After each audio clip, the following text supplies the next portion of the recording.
And welcome back to the History of Fleetwood Mac. I'm Anita. Today I just want to go over kind of an interesting side-by-side comparison of the Buckingham Nicks reissue along the original. It was some time coming, but a very amazing, otherworldly, beautiful, fabulous, all the great words I can think of. A friend of mine was able to obtain a numbered issue for me. It was the combination, it was the numbered 12-inch with the 7-inch little booklet thing that came with it. And I just finally got that from her. It was a surprise. It arrived last week sometime. So just looking at the two of them, and I thought it was kind of interesting just to look at the re-release, because since it's official, to the official original release. I'm going to start a little bit with the new one, just because I don't know if some people have seen it or not. But when it comes that packaged and such, it comes with this really nice little side sleeve here that kind of goes on there here. And this one is 180-gram vinyl, cut from original analog master tapes by Kevin Gray at Coherent Audio, pressed at Optimal Media, heavyweight gatefold jacket, includes exclusive insert with liner notes from David Frick. Either way, it's kind of funny. I apologize. Limited number edition of 5,000.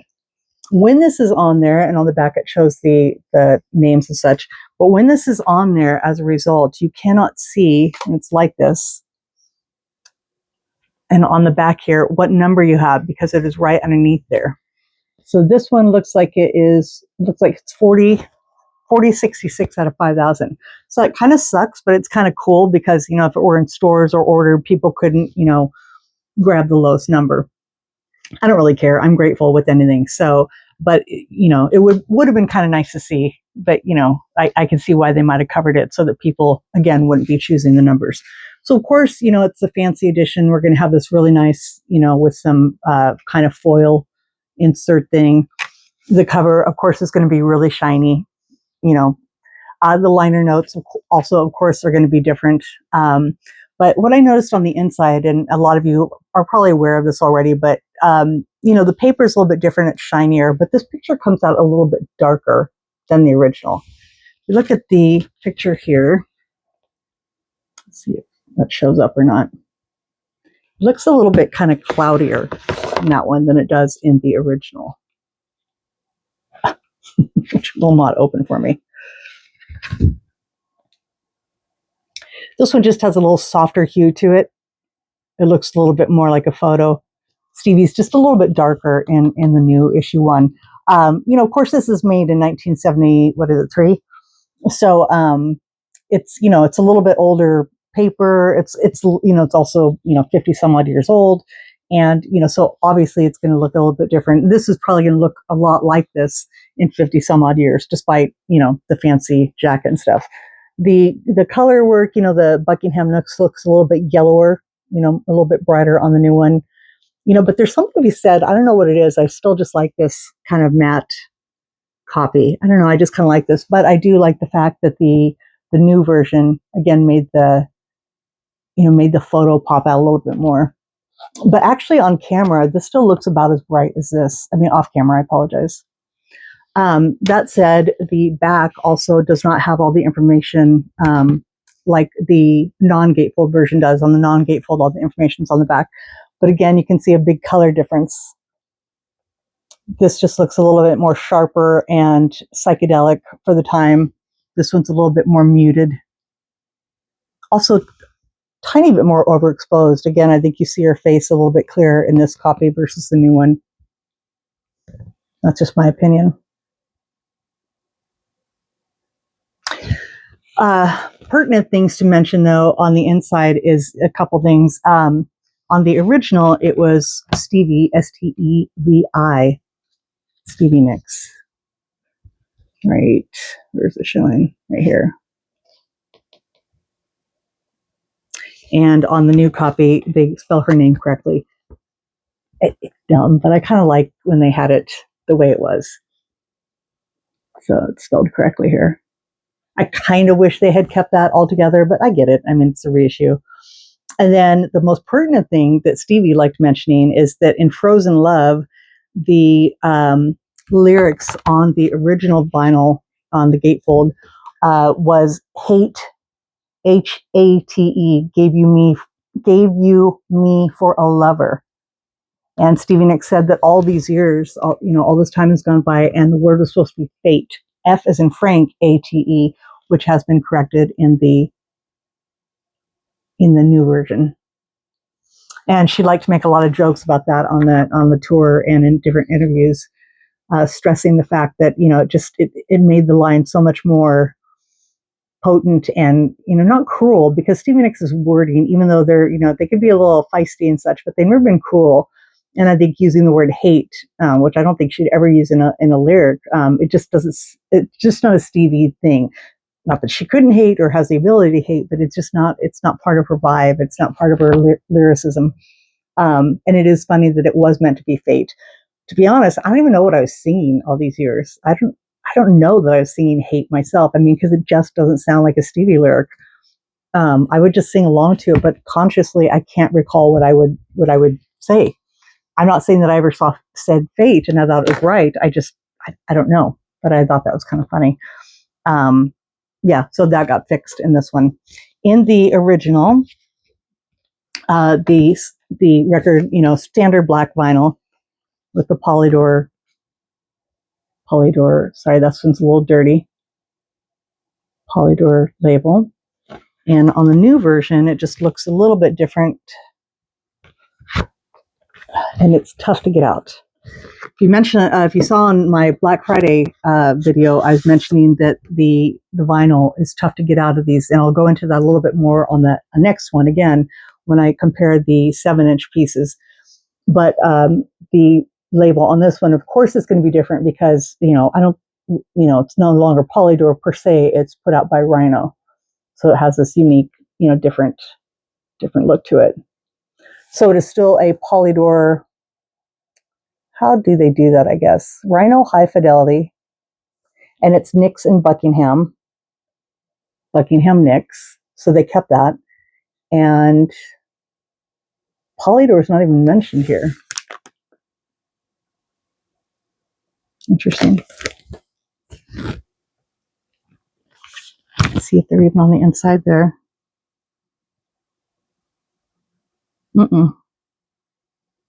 That's interesting. Under exclusive license to Rhino Entertainment Company, a Warner Brother music group.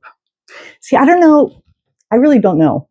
First of all, I don't think Polydor exists anymore, if I'm not mistaken, or it's been bought out or something. I knew there was a big thing about Polydor with another band that I really like, which is Susie and the Banshees, which were also signed to Polydor. So I know that with that band and their catalog and such like that, there was a huge issue because it was with Polydor. But I'm surprised that it's not even mentioned on here because, of course, the original record had come out on Polydor. Even if it was bought and sold, it was a Polydor issued work. So I just thought that was kind of surprising. For example, even on the original sleeve, you'll see this little piece, and there's no such thing on the new one whatsoever. Now, part of this, I'm wondering if it's due to Stevie and Lindsay having sold their catalog. And, it's always been kind of a question if, this, part of that is also why this came to be. Of course, the old one doesn't have, this little booklet, which I'll show you briefly here, which is hard also to get out. So worried about ruining it. But this was the tapes. Another interesting thing, again, I know a lot of you know this, but it was interesting to see that the song Crystal was originally called Jackie's Song, which I'd love to know the story about that. But that was a really interesting, that's night and day. Jackie's Song, a female's name to Crystal. I just think that's really different, unless it still pertains to a woman's name somehow. But yeah, so that was from the tapes, which is the cover picture. And then on the back also, Don't Let Me Down Again was initially titled Boogie.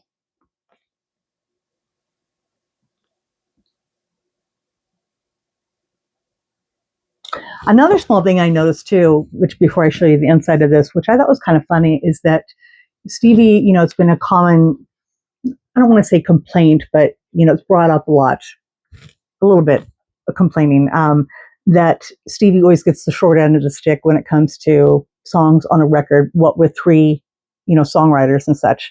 And, Lindsay is really, a heavy duty writer. Stevie's the heaviest duty writer. I mean, Stevie's consistently writing and doing stuff. But, Christine had her own catalog, and Lindsay is a pretty, nonstop writer. I'm sure he's more into the music part, but I know he also writes a lot of lyrics.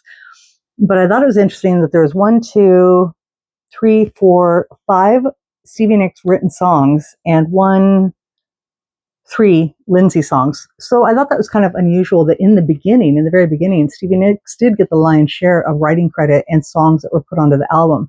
And I know a lot of them, again, were worked on together, but proper writing credit attributed, to Stevie Nicks in 5 and Lindsay in 3. I just thought that was kind of an interesting thing, being as, going forward, Stevie Nicks always got the least amount of songs on the album. I think that's a fair thing to say on everything, except again when we came to Say You Will. Now I'm kind of wondering how many that is. How many Stevie to Lindsay? I'll have to bring that up in another video. The inside of this it's 2 pages like this.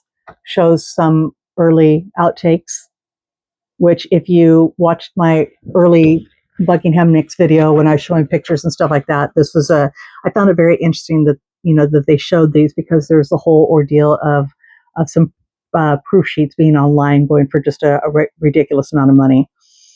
There's another inside thing about, that was like the paper on the tapes and stuff, and a really lovely drawing by Lindsay.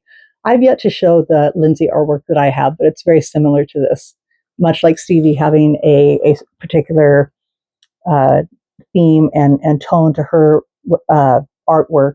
Lindsay does too, and a lot of it is male subjects and kind of line work like this. So I thought that was really neat that Lindsay's artwork was included in this one. So a really nice write-up on the music and how it came to be and such. Again, obviously, there's nothing on the the original. In fact, I don't think I have. One of my albums has an original. Well, actually, I think this one does. Oh, fancy.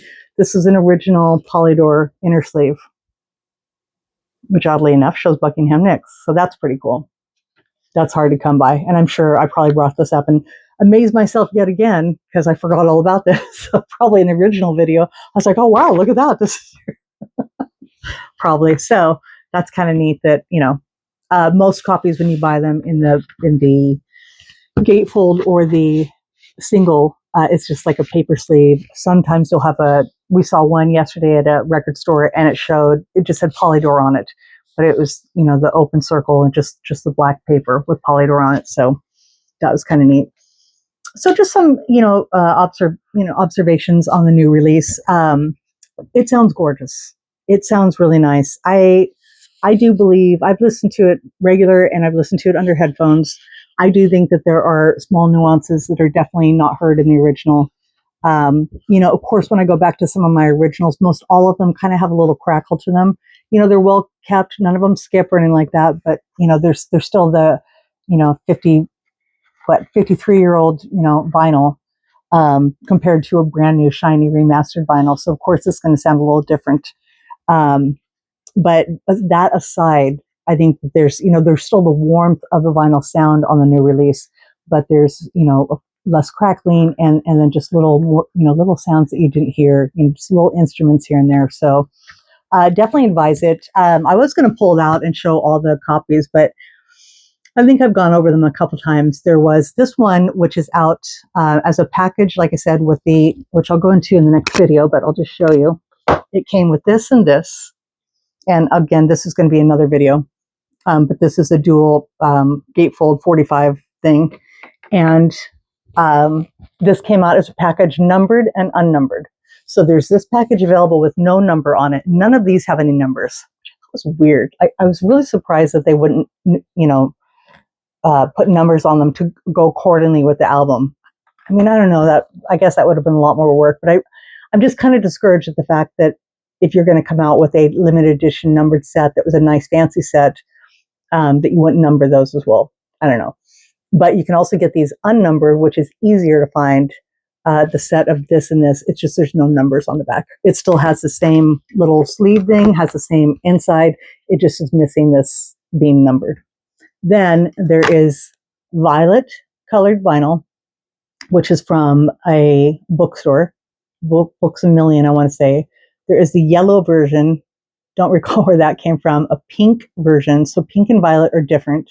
And then a baby powder blue version. And that is the most prevalent one that you can find. I saw that in the Walmart. I never thought there'd be a day I'd walk into Walmart and see a Buckingham Nicks album on the shelf. But that one is pretty easy to find. I found that at Barnes & Noble, Walmart, any record store I've been to, not at Target and things like that, but Amazon, I'm sure, has it and such. So just a comparison of the two. If you have an original, whether you have a Gatefold or another one, do you need this one? No, not really. It would be nice to hear different things. And I think you might hear a little bit more on the CD. I think the CD, of course, is going to be a little bit crisper, but it's an entirely different hearing experience than listening to it on the record, because that's how it came out. It came out on cassette, vinyl, and 8-track. So listening to it in any of those ways, but finally hearing it properly transferred to CD is a unique experience unto itself. So, you're going to hear a little bit more, but you're going to hear it with a different ear. And if you're my age or a little bit younger, you're going to hear it possibly clearer for you because you probably are accustomed to listening to it like that.